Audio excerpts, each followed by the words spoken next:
All right, and here we go. This is the Jeff Talks podcast. This is your host, Jeff. We have not recorded a podcast in quite a while. I'm also recording this on YouTube as well, but it's been a while. I've been focusing on making a new something special, something pretty cool and new and really exciting, and I've never done it before. Basically, it's a new online course for the company. I think it's going to be really, really cool. It's like a breathing workshop. I'm calling it the 007, like James Bond breathing workshop. I'm super excited about it. It's going to be basically a mini course of three, like, very basic, but yet, like, cornerstone breathing techniques that you can use and apply to your life to lessen stress, to have less anxiety, and to really just be happy and more fulfilled. I love practices that allow me to feel more controlled over my feelings and my emotions, and for me, it's really hard to process a lot of unwanted feelings that I don't want, based off my expectations in life. It has been a struggle. So my point is that I really, really love that. So that is definitely a little plug.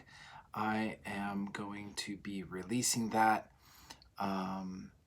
in the end of August. So if you would like to get notified, and to be able to get an insane deal launch week, go to www.jeffgonzell, JEFFGONZELL.com, and sign up for the free workshop that I also have available.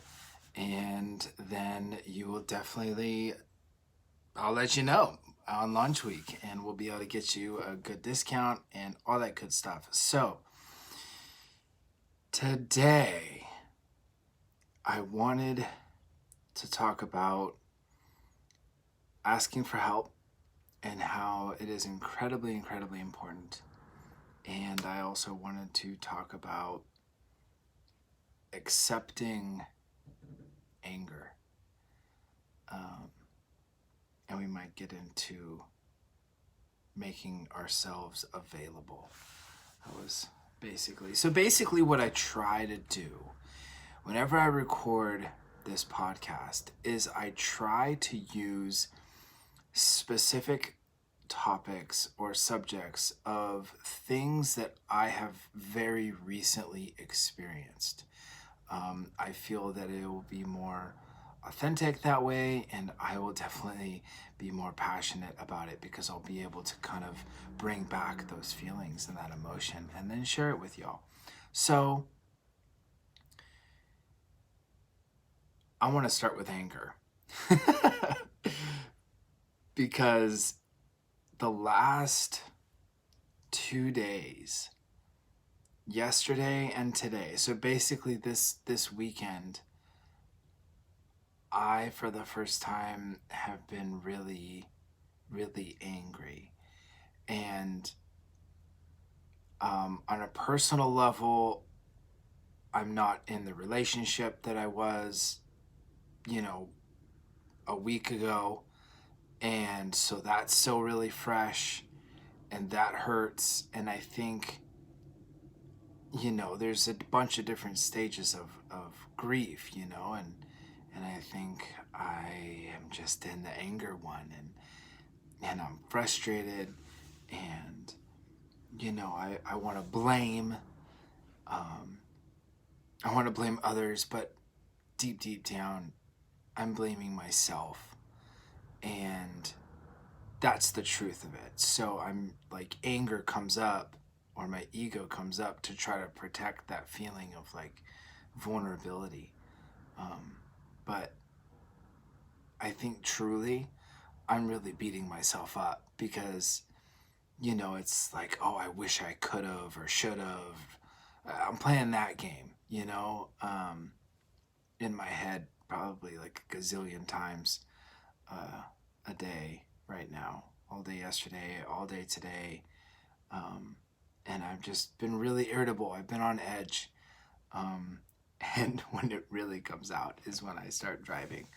When I get behind the wheel, I can feel myself, like I'm not driving like a maniac, but I can feel myself being so much more anxious and not being able to be as patient with others as I would have before. So I also wanted to share a win, because wins in our spiritual and emotional life when it comes to dealing with heartbreak or heartache, however you want to word it, is difficult for me. And this is the first time that I've actually ever dealt with it in a healthy way. And I'm so truly grateful for that. And I think this last week, I was kind of riding that cloud to where I was just abundantly grateful and appreciative of the time that, we got to share together and experience together. And again, I really want to emphasize that this is the first like non-toxic relationship that I've ever been in. And I wish you the absolute 100% best. But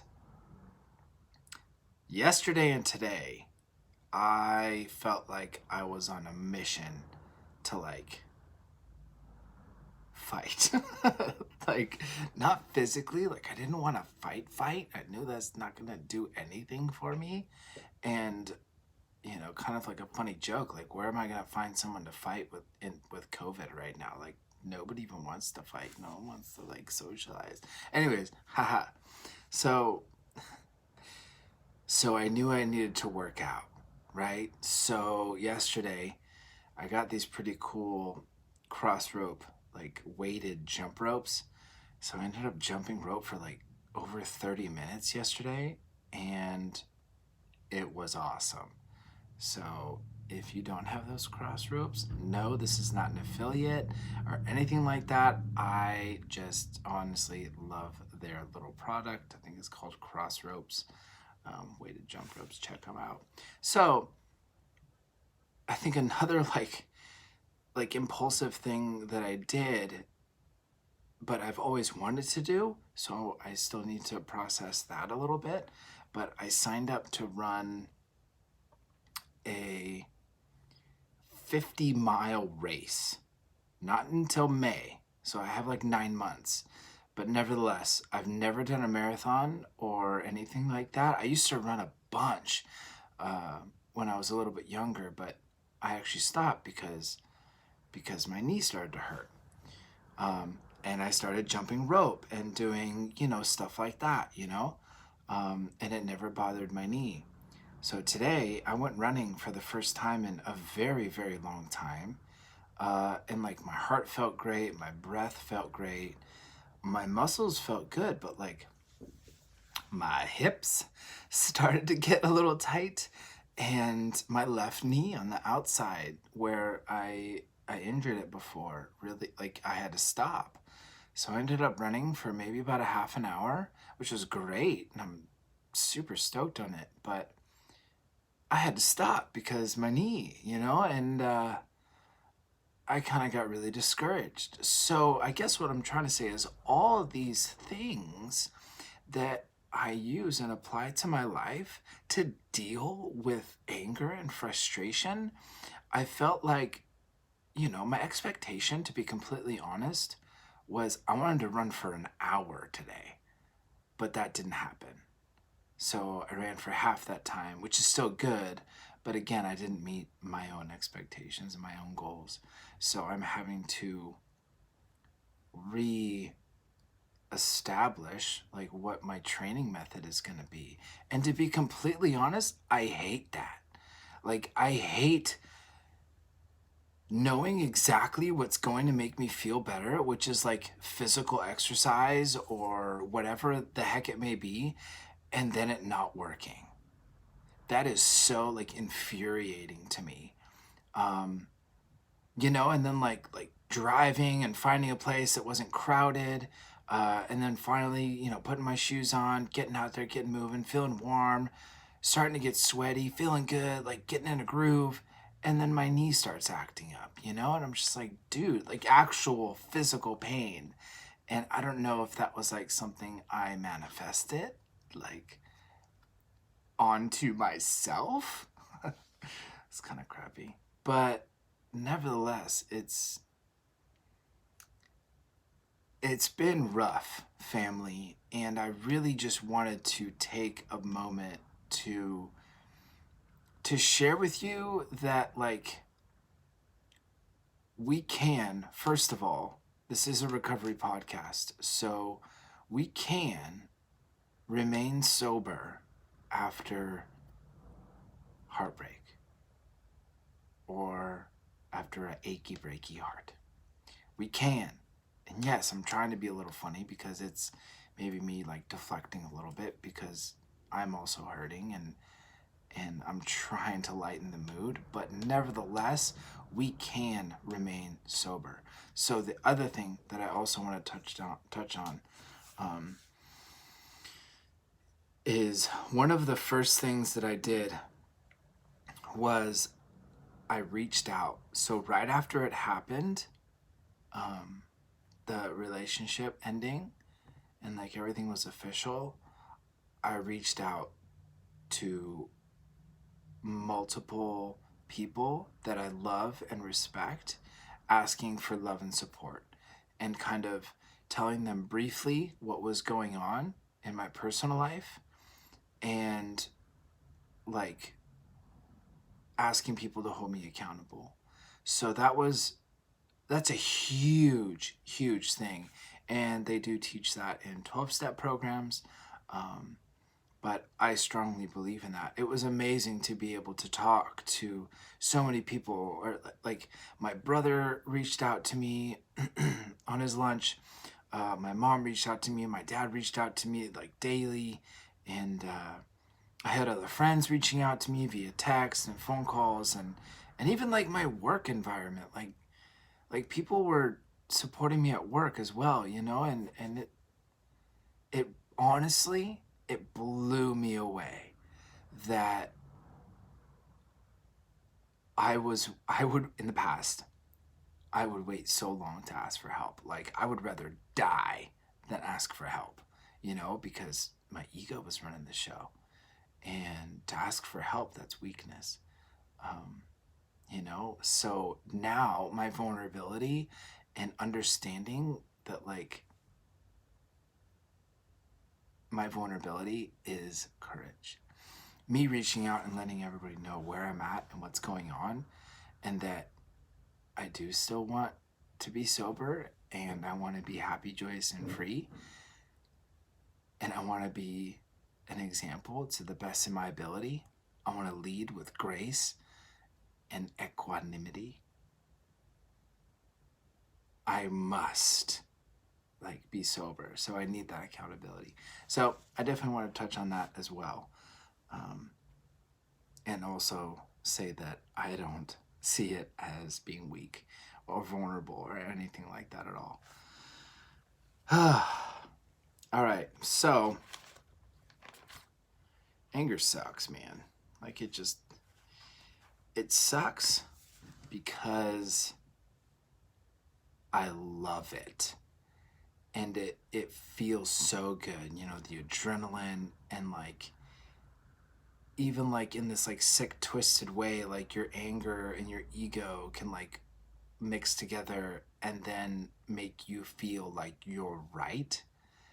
And it feels, quote unquote, amazing to feel right. Doesn't mean you are right, but it feels great to feel right. So God, I get so lost inside of my head. So Um, I'm very, very grateful. And again, I can't believe that this is how the universe has allowed me to grow. I feel very humbled that the universe,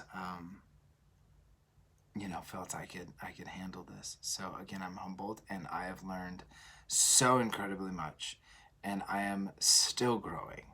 And it has been an absolute roller coaster. It has not been easy whatsoever, but I wouldn't trade it for anything. I wouldn't trade it for anything. I wouldn't trade it for the relationship I was just in, because I know that the universe and God has such an incredible plan for me and everybody else out there who is willing to surrender that ego.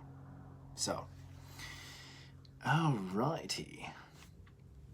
I hope you guys and gals really enjoyed that. It's honestly really hard for me to talk about, like, anger and heartache and breakups, especially when it's so fresh. So I really hope you guys like this. And if you're subscribed to my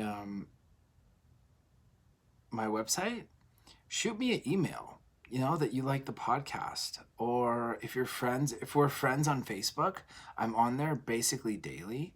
Like, throw me a message, that you're enjoying the podcast. Or if you have any other topics, ideas, stuff that you're struggling with that you would be willing or okay for, like, me to talk about, or we could do like a Q&A or something like that. So I would definitely love your comments and anything that you have to add.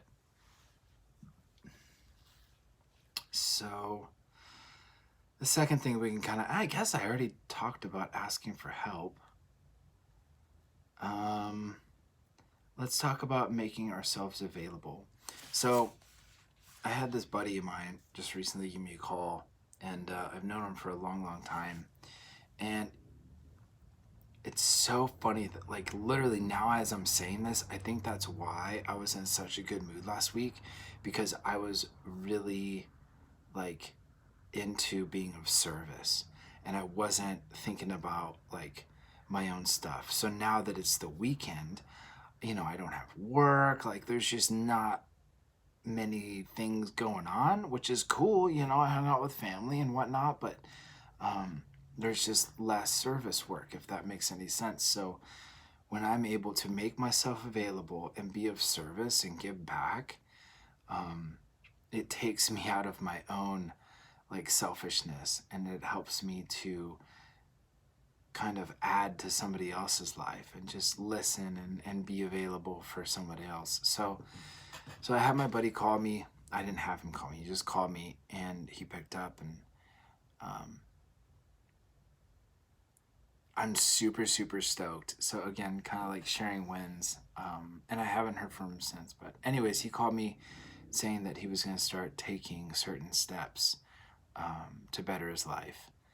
And the guy is just an absolute just warrior, like, he's been drinking for so long. I want nothing but the best for him, I wish nothing but the best for him. God, it's so hard for me at times to, like, just watch, like, your friends or a family member just, like, hurting themselves, and you want to help so badly. And he's not even in the same state as I am, so I really can't, quote unquote, help. But he reminded me that even me just picking up the phone and talking to him or listening to him and encouraging whatever, we would talk about, he just said thank you. And it reminded me of how important, like, my work is, how important it is that the universe, God, energy, whatever, like made me the way that I am, you know, to be of service and to give back and to be able to share my own story and my own experience and to create and to give a voice to those that may not be able to speak their voice or speak their truth, to love those that are deemed unlovable, to help or to treat those that have been deemed untreatable. And that's basically what I'm doing as a full-time job right now. At the place where I'm working, they basically get the clients that have been deemed, you know, untreatable, which is rad. Like, these clients are incredible. Like, their mind is just absolutely beautiful. And it's such a gift to be a part of something like that. But also, like, I'm just so grateful for exactly who the universe and how the universe made me. Anger and all. So, gosh. So, making myself available or making ourselves available can take us out of our own head and our own problems and allow us to kind of live in somebody else's world for a little bit, you know? Be able to add to somebody else's life, make them dinner, clean their house. I mean, these are all just materialistic things, but it's really just listening, you know, picking up the phone when maybe you don't want to. Of course, establishing those boundaries and helping somebody and not enabling them. And there's a very, very fine line, and I'm still struggling with it, and I probably will for the rest of my life because I want to naturally just give and give and give, to a fault, though. And I need to be able to sometimes draw that line and that create that boundary and say no sometimes. But nevertheless, I still feel that, you know, in my experience, can always pick up the phone and just listen. But this guy is taking steps, and again, he said, "Thank you for just picking up the phone. Thank you for just talking to me or listening to me. It's meant so much." So I guess also what I want to make a point of is what we may not see as a grand gesture, it is the biggest thing for keeping somebody else, you know, just on that path. So again, I guess I'm trying to use that as an example to not downplay our ability to be of service, because what may again look like something small to us or to you, you know, it could look like the nicest thing somebody's done for someone, to another who's receiving that gift. So I think we'll keep it short and finish up with that. But yeah, gosh, I enjoyed this podcast today. I wish you happiness, health, and peace. I wish you safety, and again, if you would like some really cool breathing techniques, like again, 3 solid cornerstone breathing techniques, it is going to be launching in the end of August. If you would like to know the exact dates, and I can email you, sign up for my other free workshop at my website, www.jeffgonzell, last name is GONZELL.com, and check it out. All right, family, I will talk to you later. Peace.